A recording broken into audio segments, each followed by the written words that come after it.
কুরআনুল কারীম আল্লাহ পাক বলেন সুবহানাল্লাযী আসরা বিআবদিহি লাইলাম মিনাল মাসজিদিল হারামি ইলাল মাসজিদিল আকসা।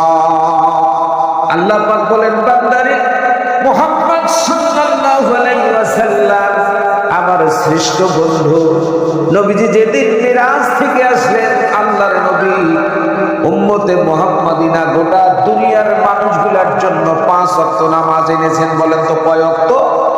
5 ওয়াক্ত। এটা 50 ওয়াক্ত ছিল।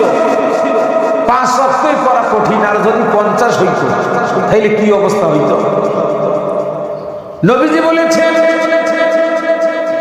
5 ওয়াক্ত নামাজ রবকে খুশি করার জন্য, আল্লাহকে খুশি করার জন্য যদি কোনো ব্যক্তি পড়ে 50 ওয়াক্ত পড়লে যে সব হতো, আল্লাহ রাব্বুল আলামিন 5 ওয়াক্ত করার কারণে বান্দার আমলনামায় সেই সব লিখে দেবে।